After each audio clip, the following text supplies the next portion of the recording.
Alrighty, guys, we're back for Vraska's Domain. This is a Murders at Karlov Manor standard brew, and I'm Redcat. Let's briefly go over the deck, then hop right into some ranked. But first things first, this was a suggestion down in the comments, so thank you so much for the suggestion. It's gonna be a fun one. It was essentially to play Urza Assembles the Titans with Vraska Betrayal Sting. So, what are these cards? Well, Urza Assembles the Titans is a 5-mana enchantment saga with Read Ahead. We get to choose the chapter this starts on. For chapter 1, you scry 4, then you may reveal the top card of your library. If it's a planeswalker card, you put it into your hand. Okay. So chapter 2, you may put a planeswalker card with mana value 6 or less from your hand onto the battlefield. Beautiful. Chapter 3, you may activate the loyalty abilities of planeswalkers you control twice this turn rather than only once. If you have even just like 2 planeswalkers on the board, then that's going to be really devastating for the opponent, huh? The Vraska Betrayal Sting is a 6 mana, 6 loyalty legendary planeswalker. It does have completed, so it could potentially be 5 mana, 2 life, and it'll start with less loyalty, but still. So for the 0, draw a card, you lose 1 life, and then proliferate, effectively putting counters on all of your planeswalkers and maybe putting a counter on Urza Assembles the Titans too. Depending on what you're doing that turn, that could be really, really good, huh? But also has that -2 where you just straight up turn a creature into a treasure permanently. That's a really good removal. And then the -9 as well. If target player has fewer than 9 poison counters on it, they get a number of poison counters equal to the difference.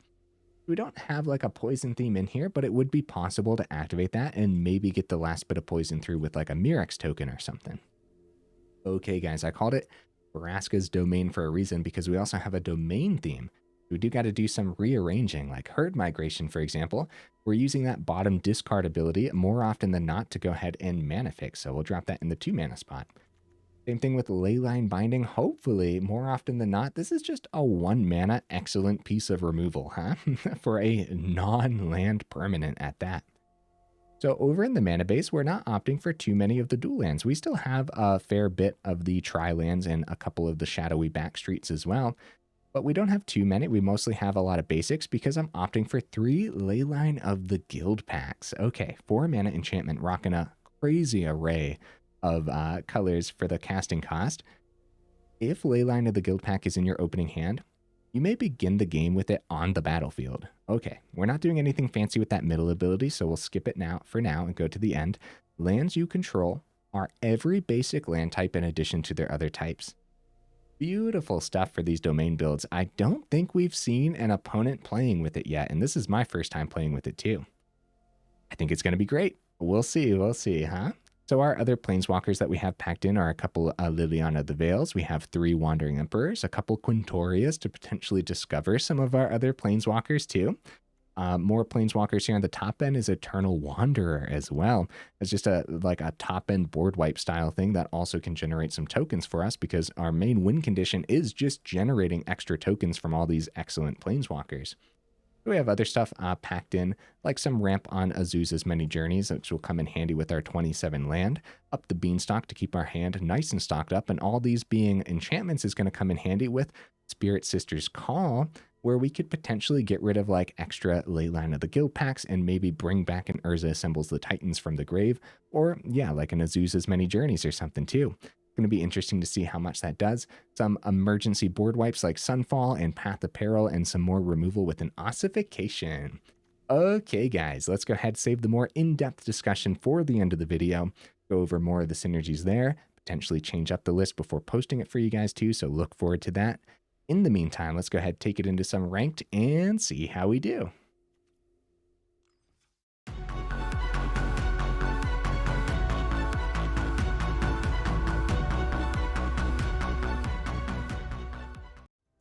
Okay, we'll see if we can get right into that first game here. In the meantime, what am I expecting from the build? I'll tell you what, dude, if we can start the game with Leyline on the board, just that little bit of extra value, I think it's going to be good, actually. Ooh. Oh, this is not a great hand. Should we mulligan? Yes. Well, we have ramp with Journey, a little bit of life gain. We go first. Oh, crap, guys. All right, call me crazy, but I'm keeping it. I'm keeping it. This could be really, really bad. Every now and then, I love to push the deck to its absolute limits, and I'm always curious, too, to see how well decks draw in moments of pressure like this. Okay. So, based on this, a lot of basics, huh? All right. I mean, we successfully ramped, but we have no white source, so we should be fine. Guys, send a planes our way. At least one for the Quintorius. And we have ways to grab planes out of the build, too. Uh-oh. Simic artifacts. Dude, we could be dead really fast. Luckily, we're gaining 3 here. Eventually, the many... Oh, hey! Leyline of the Guildpact. Do we have what we need to cast it? We do. Really good draw, guys. All right. Who needs it in your opening hand? You just cast it out. Easy peasy. Now, any mana off the top will be totally fine. Even a tapped land. As long as we survive 2 turns here, since we'll have a blocker on the ground. Oh, no, we won't. Gingerbrute can get around the blocker quite effectively. They see a Who Endures. No, they see a Who Endures? Oh, no, guys. Our Leyline of the Guildpact. Oh, Leyline Binding, that's good. Even though it's not a mana. 27 mana packed in. Seeing 4 is actually about right in the top 10. Well, yeah, 5 I guess, but we're still not like in the zone of unlucky. You know what I mean? Right, so on top of the stack of the Who Endures, we'll have to drop the Binding as the Leyline of the Guildpact is going bye-bye. We're going to pick up that Gingerbrute, I think. Yeah. So now we need a plains off the top, right? It was such a good draw, but that Who Endures... Oh, wait. We have enough basics. We just grab a plains. Okay. Okay, I still think we do Leyline Binding on the stack, though. Yeah, I'm forgetting Who Endures lets you search. And then put it onto the battlefield, then shuffle. It doesn't enter tapped, right? No. It does not. Oh, they play it as a land! Okay. Nice. Surge Engine, dude. Okay, we're in danger, huh? They don't have enough for the Gingerbrute now. Do we take the Surge Engine? Is that better than... What do we take here? Swing in the air. I think it's Surge Engine. I'd really like them to... Bro, I don't even know. I think it's Surge Engine. Although they haven't put anything into it, that's a danger. That's a big threat. That can easily wrap up the game really fast. Wandering Emperor. Well, at least it's something. Yeah, I would have preferred mana, but that's something we can play, so I can't complain too much about that. If we just keep our blocker back, make sure we can block the Wormlet. Wormlet's probably gonna go to 3. It can't go above that because the counter's only once per turn. Okay, that's that. Since they dropped the Who Endures, hopefully they don't have like a second one or something crazy, right? Yeah, we'd rather pick up the Gingerbrute off the swing here, so... Sentinel, nice. The Vigilance plays around the Wandering Emperors very nicely. Map token, probably buff the Gingerbrute. Although maybe they just want to swing with it instead, just to get through. Hard-hitting question. Oh, buddy. Okay. So we could go Wandering Emperor plus... They go 2 swings at it. I say we save the likeness for the turn. And then trade into their full swing at the Wandering Emperor. Trade in instead of the life gain. That's tough. Because they full swing. We trade in with the Wormlet. They kill the Wandering Emperor. Oh, we're losing 2 things for their 1. No, not technically. We did use the Wandering Emperor to take out their hard-hitting question, kind of, right? Oh, tough decisions, guys. Oh, the first strike. Oh, yes, we get to keep the likeness. Okay, okay. Whew. It's a good thing Arena knows what it's doing, huh? Another 5-mana card. 27 land. Not feeling like 27 as of right now. Only seeing 4 in the top 12 cards. We're going to need to see more than what we're seeing, guys. We're keeping it all back. I think we're in danger. Big time, especially after seeing another 5-mana card. We do have ways to get lands out of the deck. And a whole bunch of 2-mana things to help us out too, so... The map, they do find the counter for the Sentinel, which now can swing in successfully without worrying about likeness of the Seeker. And a Surge Engine on top too. Another Wormlet. Okay. Well, Gingerbrute gets by. We could block here. I'm just going to save the likeness for another block next turn, but I don't think we survive, unfortunately. Even if we see the mana now, I'm trying to think of like what we could possibly do. Because Urza assembles the Titans too slow. We'd have to start on 2, play Quintorius, and then go minus, and then try to double down on the +1s next turn, maybe. Since we have 2 Urzas, that wouldn't be bad starting on the 2. Land, guys. All right. So, Spirit Sister's Call is way too sussy. We didn't have 5 for way too many turns in a row. Like, see, even if we saw like a Sunfall there, that wouldn't have been great. Although Path of Peril is in this deck too. That would have done a thing, kinda. If we go -4, so we go Urza, just in case we can figure out how to survive the turn. And we'll go number 2. Play Quintorius. That way next turn we'll have these twice, right? I guess we go Discover because there's a chance we see Wandering Emperor. Probably gonna... Quintorius might take some pressure off of my face. If we don't hit another blocker, so Gingerbrute gets through, they have 4. We are likely dead. So I think we need a miracle off the Discover 4.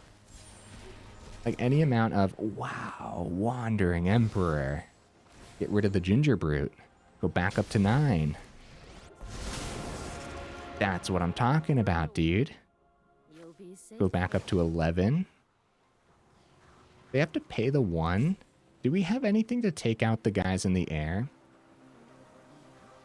I don't know if we have many flyers, guys. Maybe we should take out the Spyglass Siren and make them pay the 1 for the Gingerbrute. The problem is, I don't remember if we have anything for the flyers. Gingerbrute also has that life gain ability. I guess it's Gingerbrute. I don't know right now if we have anything to block in the air anyways. We keep that emergency blocker back, and hopefully we get to keep at least one of these planeswalkers to activate their abilities twice next turn. Especially that +1 on the Quintorius, because we could really pull it back. Kitesail Larcenist. Okay. And like board wipe off the top too. Yeah, so both of our planeswalkers are dead. Oh. That's not lethal, is it? Oh, they get the 1 on that. Wow, down to 1. Sunfall off the top, huh? Let's do this. Let's do this, guys. I mean, we've had crazier top decks right when we need it, so... Come on, Sunfall off the top. It's a Leyline. Ew. Okay, hold up. How do we want to do this? So, Urza... Okay. We do have ramp. Path of Peril off the top would have done it too, since we have the treasure from the Larcenist, but that's if we wanted to do that. Okay. Well, first of all, we know now that we are not wiping the board. We know that we get some creatures with Quintorius. We know that we buff 1 with the Wandering Emperor. And then we can go minus, go up to 3 on the Spyglass, but they still have enough in the air. With the The Urza... These don't stack. That's just twice rather than once. Yeah, I don't believe those abilities stack. So if it's Spirit Sister's Call, and we get rid of the Leyline of the Guildpact, we could bring back the Urza Assembles the Titans at the end. At that point, we would just go the top Scry, which really wouldn't do much, but actually, that's still pretty cool. My apologies, opponent.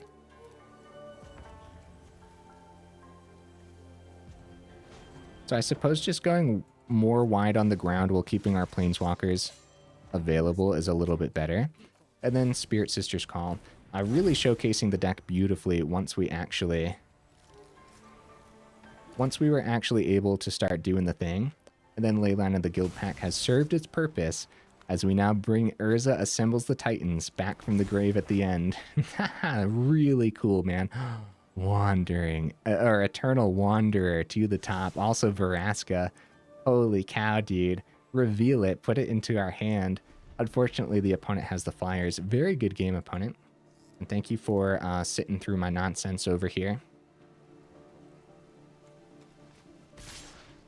I loved that we got to see the Spirit Sister's Call do a thing this game, even though like obviously it didn't do too much. Like we still got to kind of pull off the whole point of it being in the deck as well. A good match, man. It's too bad we didn't see that extra mana early on. Or like, okay, well, first of all, we could have mulliganed that game too, right? Like it was a pretty risky keep. All right, guys, let's get right into that next one. Seems like a pretty fun deck to run so far, doesn't it? Also, with all the mana fixing and everything in here too, I feel like, yeah, at the first few turns of not seeing that 5th was pretty bad. Oh, okay. Okay, a little bit slow. We don't have anything to make Leyline Binding less than 3 mana right now, but we can find it with Herd Migration. Warden? Crap. Crap, dude. Okay, we gotta go. We gotta go now. Arena, can we rewind time for just a second and make it so that way we go first instead? Just real quick. Real quick. I don't ask you for much, Arena. No. Oh, Azusa's Many Journeys. That's good, man. I'm going for that ramp to get that life gain a little bit sooner. Instead of grabbing something with Herd Migration. 3 mana on the board, 27 land in the deck. We have a high chance of seeing a land off the top. We're going to need it. Going back up to 16 here. Oh, no. Okay, we grab... So we do this on our turn just to make sure we play a mana, and we're going to grab a black source, so a swamp. Gaining another 3 here, that's important. Struggling to see the mana for these first 2 turns. Leyline Binding is available, hopefully. I don't know what we want to hit, because War Leader's Call is really good, so let's see what we do on the stack. Good thing we have Azusa's Many Journeys, huh? We also have double white for the Wandering Emperor when it comes time. Mana. Okay. Yep. What else do you got for me, opponent? Baron Epicure. Okay. Yeah, we should take War Leader's Call, right? That is taking the most damage off of this board state. And so if they had a second call in hand, we made it so that way they don't... Okay, it wasn't a second call anyways. Nice and wide for the opponent. Board wipe off the top wouldn't be bad, but any amount of survival with all this extra life gain is good too.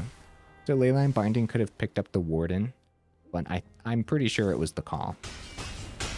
Back down to 13. Leyline Binding number 2 isn't terrible, but more mana is what we are desperate for, guys. So we have the blocker. Wandering Emperor should take out Warden now before it has Vigilance. No. What? Well, because it would be better if they just end up tapping down a lot, but there's a good chance that they find something to buff the wide board state because Boros is packed full of them. Crucible. Nice, dude. I wonder if they full swing, but I'm pretty sure they want Warden in the sky. which is why, like, it was possible that we wanted to do Wandering Emperor, but we could also go Leyline Binding to take out Warden if they do end up giving it Vigilance this turn. So they end up tapping everything else down. We save the Wandering Emperor for something that it can actually hit. And they only swing in the air. That's good. That's good for us. Now, we're not getting Wandering Emperor down, but we've slowed them down significantly. Mana! Let's go, guys. Okay, okay. Whew. One more for the Eternal Wanderer's board wipe. In the meantime, we just, like, keep Wandering Emperor ready. We could go Vraska, pay 2 down to 11. That doesn't seem great. Kamana's flipping next turn. Proliferate, they probably just full swing at Vraska and make sure it dies, or count the swing out, right? Nothing else to proliferate onto successfully. It's Wandering Emperor, huh? Likeness stays back as an emergency blocker.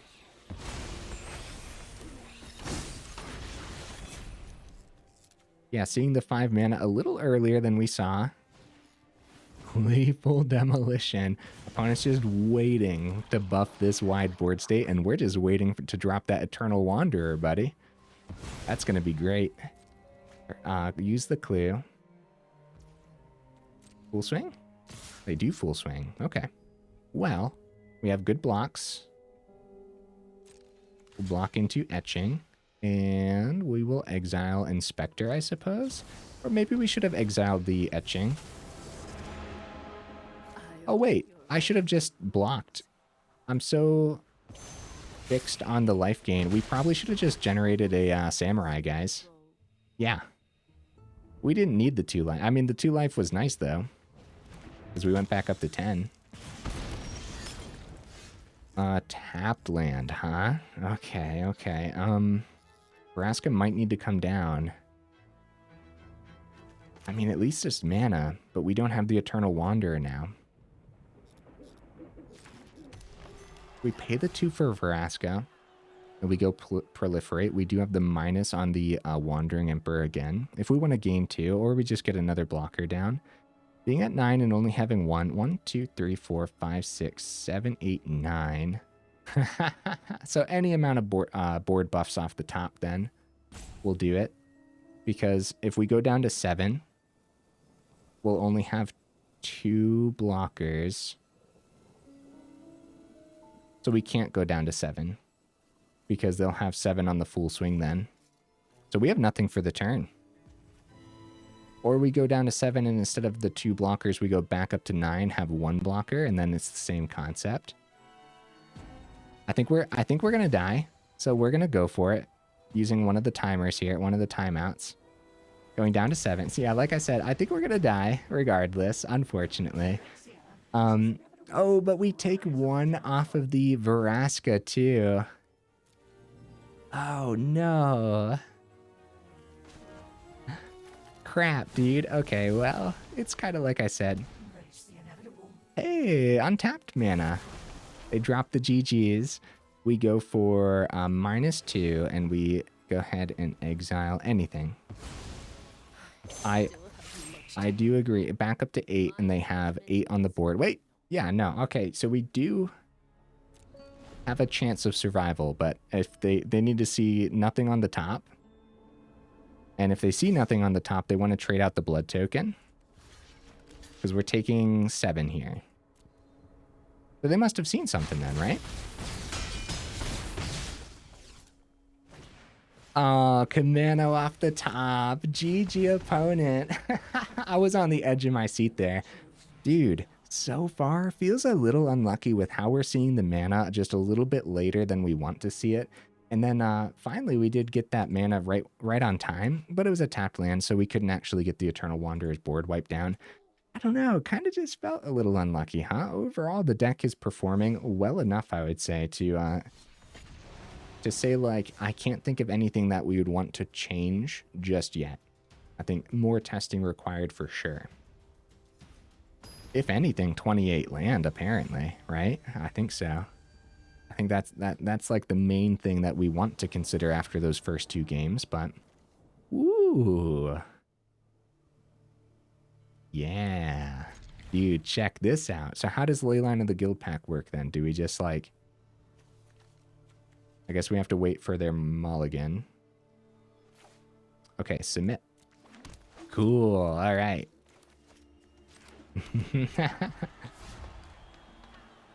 Free Leyline, free cards. This bivouac. Here's the mana. Here we go. Good ramp. Now we're gonna flood, right? Hopefully not. So Mirix could come down next turn, successfully having Wandering Emperor open. They might have... Okay, Herd Migration. Okay. Yeah, Wandering Emperor we want to keep open. We won't have double white if they pop the Leyline, but we'll still have Herd Migration to find out planes if we want. We have so much mana, I'd much rather save Herd Migration for when it's time to cast it at 7. Something feels fishy here, right? Destroy Evil or something? What does Destroy Evil do again? It hits enchantments and power 4 or greater, or toughness 4 or greater, right? Yeah. I think that's Destroy Evil. 3rd mana. No blue sources. That's good. Not Jeskai control. Wandering Emperor. And then we plus because Lightning Helix exists, right? If we plus 2 turns in a row... Nah, we'll generate a Samurai. Because if we plus and they go Lightning Helix and it's down to 1, we're still going to have to plus next turn. It's going to be the Lightning Strike instead. I think it still makes sense just to get a free creature out of the equation then, right? I think so.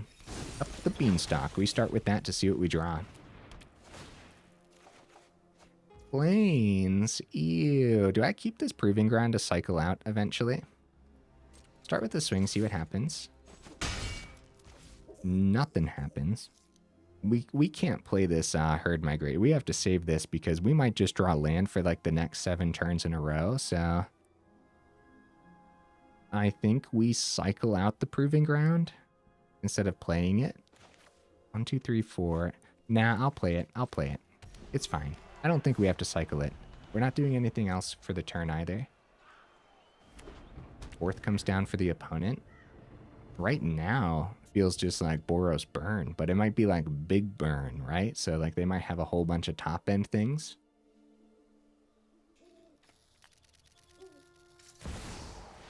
Oh, Angels.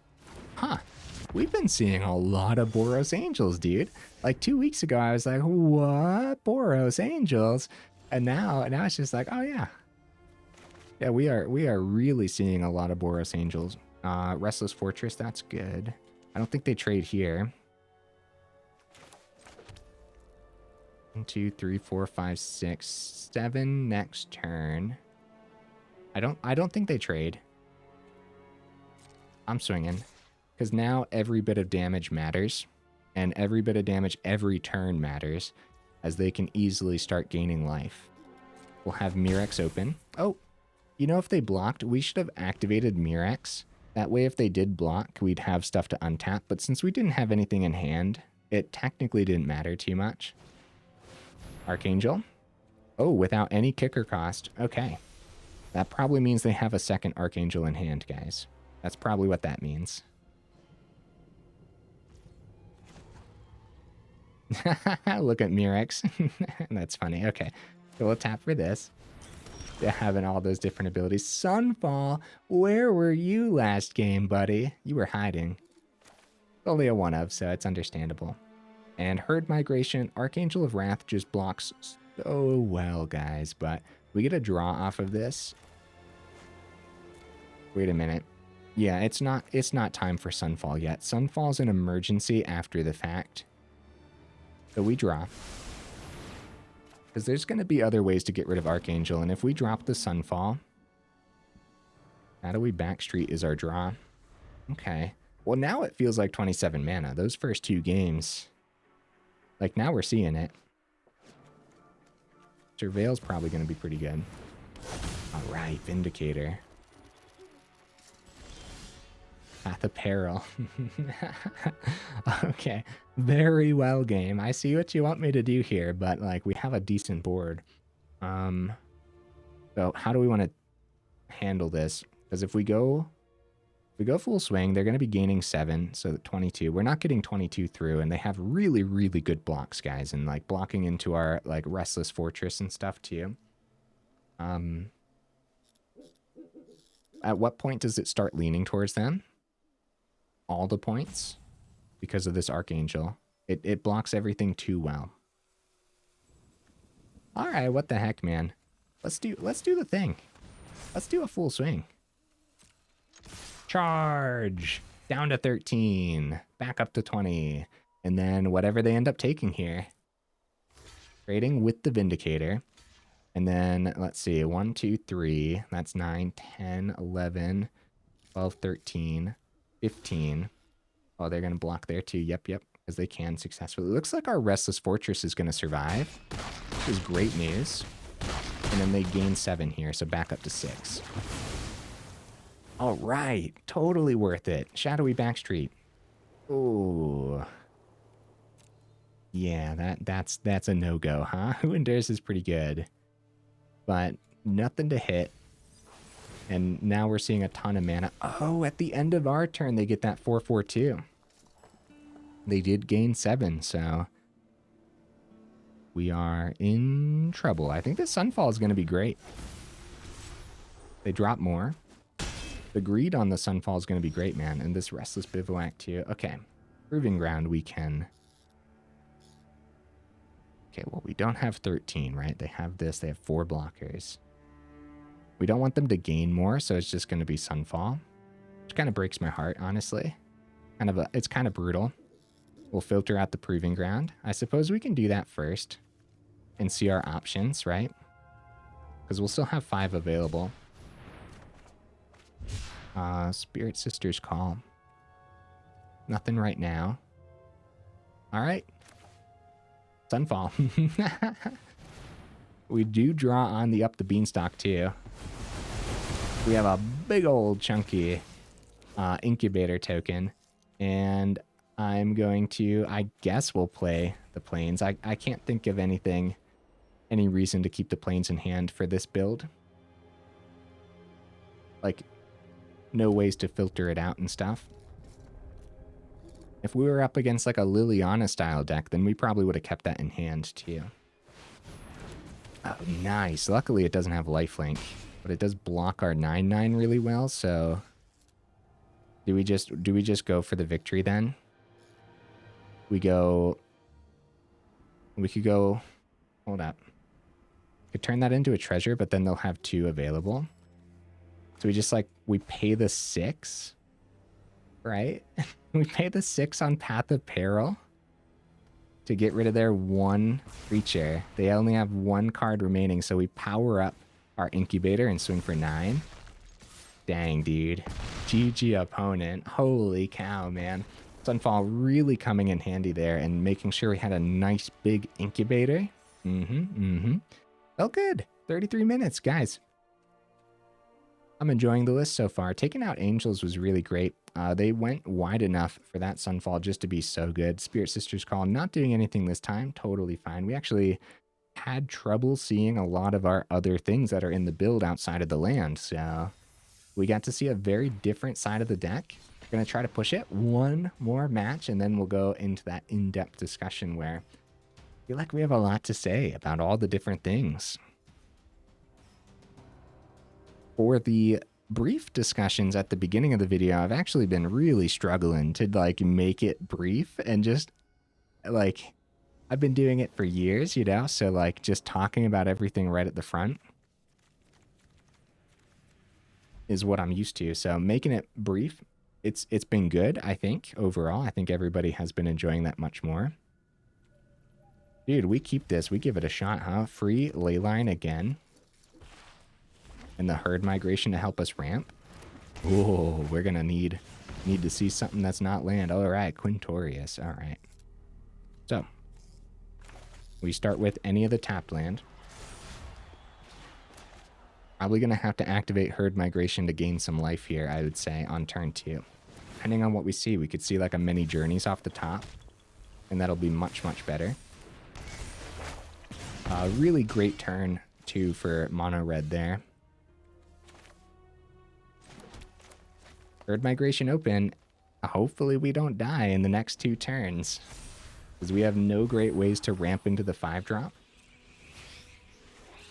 Thinning out the deck here is going to be pretty good for us, too. A better chance of seeing, like, our Path of Peril or something. All right.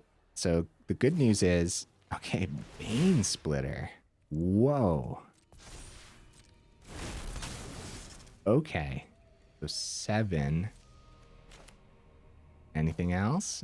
All right. We'll go ahead and activate the herd migration. I guess we could have waited till the end of their turn. Or waited till the damage came through, because maybe they didn't want to put all their eggs in one basket, right? I don't think it matters, but I'll make sure I'll have the double white on untapped sources. Yeah, if they didn't want to put all their eggs in one basket in fear of a removal spell, we probably should have waited for the damage. I got a little hasty there.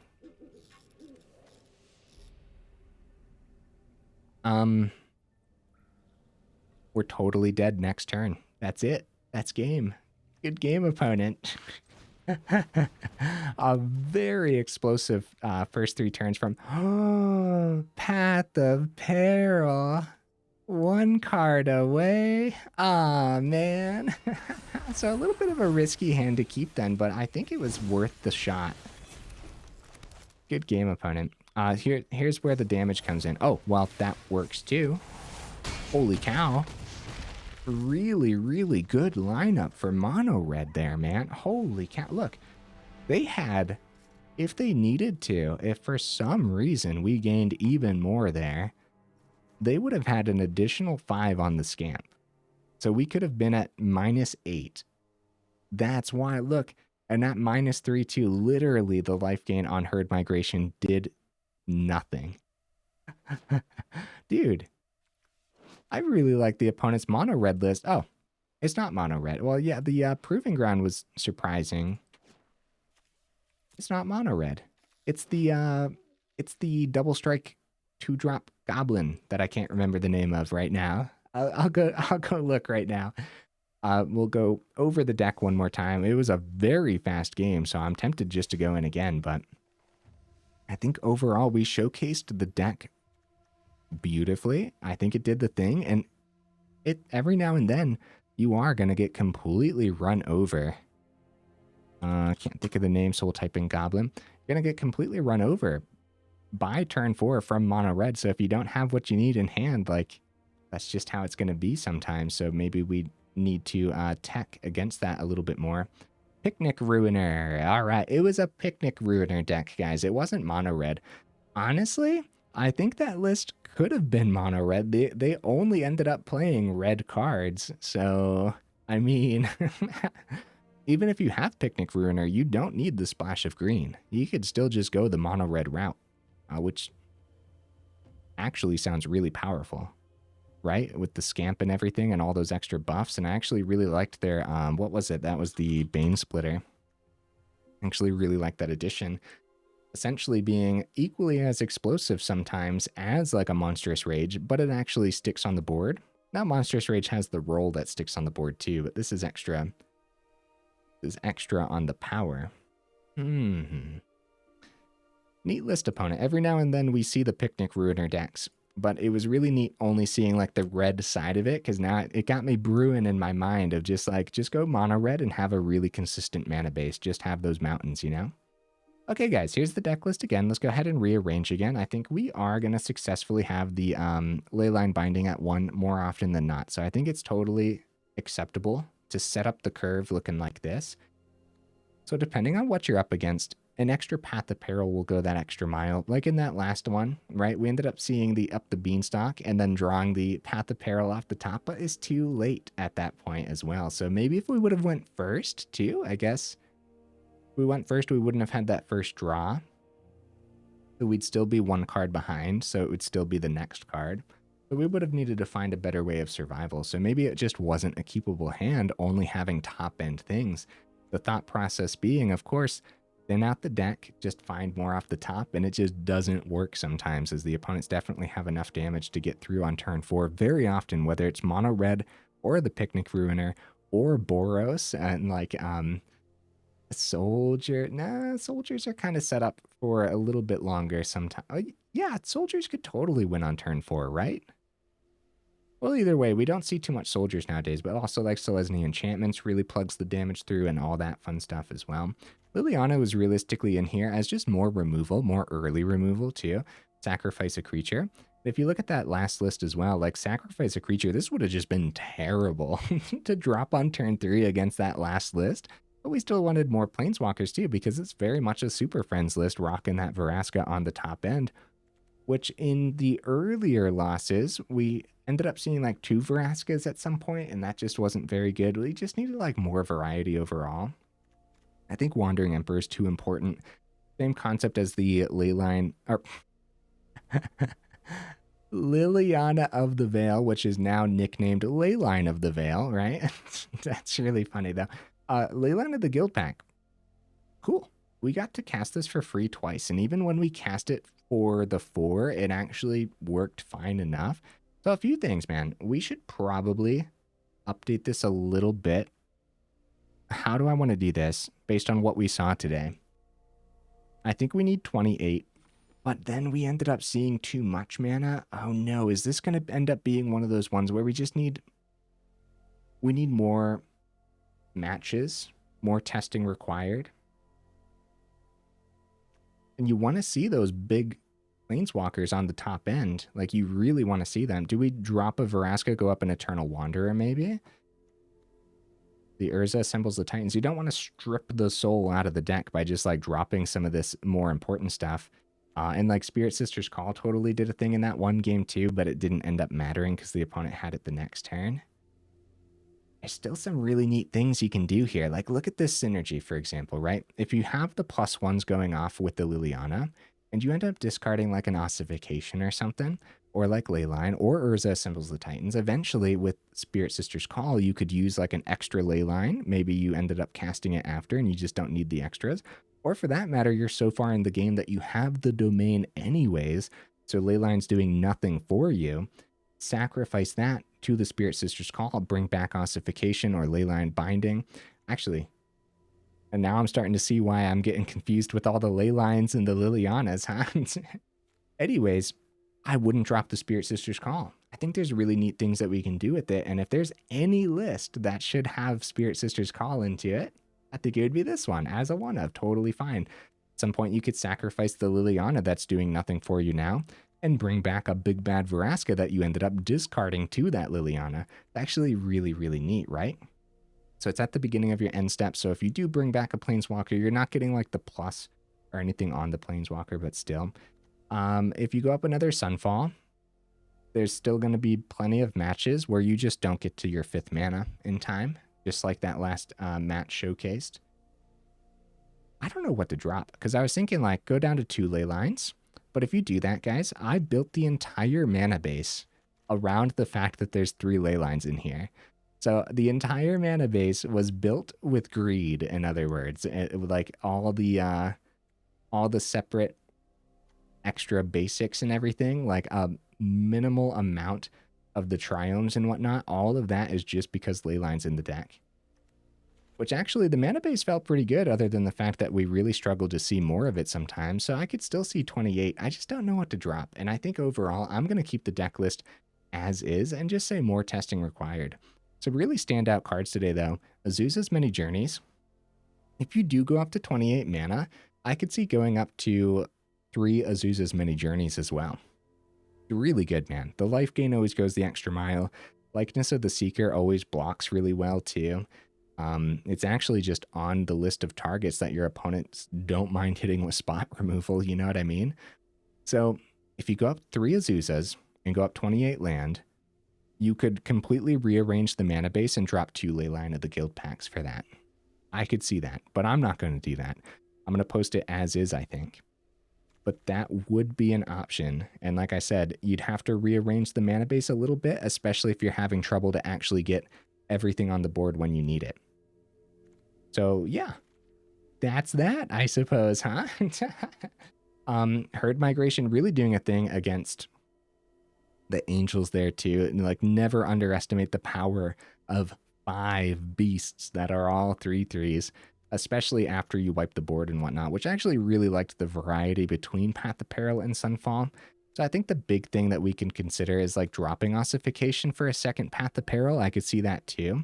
If you're going up more of the double black cards in the center of the build, you might again need to rearrange the mana base a little bit too. So we're heavily leaning towards the planes in the mana base because that's what the deck is leaning towards. We have a really good split here. 58% of the deck runs white, 33% runs green, 30% runs black, and then the rest is just a splash. So if we look over here too, we have that splash, we have that green, we have that black, and we have that split with planes. And then I also, of course, split the dual lands the same way. Also, Restless Fortress, totally worth it in here, man. Shadowy Backstreets, just like plugging, the Surveil lands have been really good for me. But then don't forget, if you do end up plugging something in, because we do have that one Spirit Sisters Call, there's always a possibility of bringing it back as well. So I do like that. Also, it's a plains and a swamp, so it works with the whole domain theme too. Guys, you made it this far into the video for real. Y'all are champions. I super duper appreciate you. Make sure you check out that description where we have the Discord link as well as that Patreon link if you're interested in supporting the channel that way. Also, Quintorius. Where were you today, Quintorius? No, we got to play it once. It's one of those things. I think the last time I played Superfriends, Quintorius was an absolute MVP. And it's because like you discover 4 and we just have so many terrific things to discover.